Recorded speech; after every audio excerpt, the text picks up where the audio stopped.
Alors, d'abord, la première chose à se dire, c'est qu'une translation ne déforme pas et ne retourne pas une figure. Par exemple, ici, si je cherche des images de ce triangle-là par des translations, les images doivent ressembler exactement à ce triangle, ni retourner, ni déformer. Pareil pour le bateau. J'ai eu des bateaux qui sont retournés, qui regardent vers le bas, vers la gauche, etc. La translation, elle ne fait que glisser une figure. Elle ne la retourne pas, elle ne la déforme pas. Par exemple ici, si je veux parler de la translation qui transforme L en P, je regarde, comme j'ai dit, le point L, le point P. Comment je fais pour faire ce passage de L vers P? 5 carreaux vers la droite, 3 carreaux vers le haut, et puis c'est tout. J'oublie maintenant les points L et P. Je retiens seulement 5 carreaux vers la droite, 3 carreaux vers le haut. Et donc si je cherche l'image du bateau, je parle bien sûr du bateau noir, eh bien il doit se déplacer de 5 carreaux vers la droite et de 3 carreaux vers le haut. Et donc sa nouvelle position sera ici.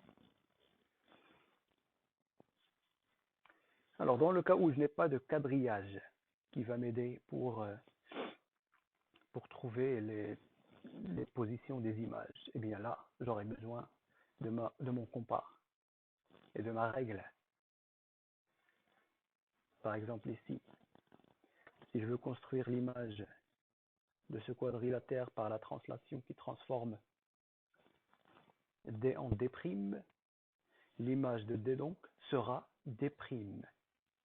Alors l'image de A, elle doit être par rapport à A de la même distance que D'.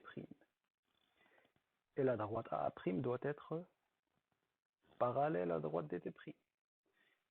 Pareil pour le point B, son image est là. Pour le point C, son image, elle est là. Et si je veux le transformer par la translation qui transforme B en D, ou bien qui envoie B sur D, comme dit Monsieur Monca dans sa vidéo, qui envoie B sur D, ou bien qui transforme B en D, eh bien, la nouvelle position du point B sera le point D. Ensuite, pour le point A, je prends mon compas, je mesure cette distance BD. Je fais un arc de cercle ici à partir du point A. Et ensuite, je construis, avec l'équerre et la règle, la droite parallèle à BD qui passe par A. Pareil pour C. Et pareil pour D. Alors ici, je n'aurai pas besoin de la règle et de l'équerre, juste de la règle pour prolonger cette même droite. La droite qui est parallèle à BD qui passe par D, c'est juste la droite BD elle-même. Donc il suffit de prolonger la droite, de prendre l'équerre, l'ouvrir avec cette même longueur BD, et puis mettre un arc de cercle là qui va croiser la droite pour tracer l'image du point D par cette translation. Alors ici, remarquez, l'image et la figure sont identiques. Elles regardent vers la même direction. L'image n'est ni retournée ni déformée par rapport à l'antécédent, par rapport à la source, par rapport à l'objet initial ou bien à la figure initiale.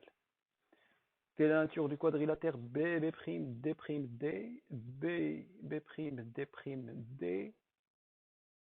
Facilement, ça va être un parallélogramme parce que ici, je parle de la translation qui transforme D en D'.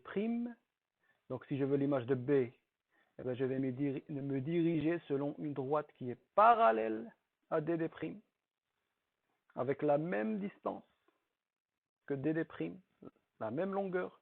Donc, j'ai déjà, par construction, le côté B' est parallèle à D', et il a la même longueur. Ça suffit pour dire que le quadrilatère est un parallélogramme. Deux côtés opposés qui sont parallèles et ayant la même longueur, nous donne forcément un quadrilatère parallélogramme. Je n'ai même pas besoin de vérifier pour les deux autres côtés. Et bien, si je veux le vérifier quand même, B'D', c'est l'image du segment BD par cette translation.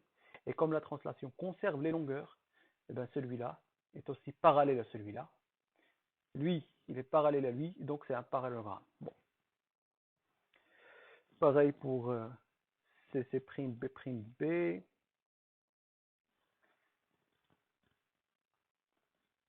Et si je veux aller de cette figure vers celle-là, eh bien c'est la translation inverse qui va dans l'autre sens, c'est-à-dire la translation qui transforme D' en D.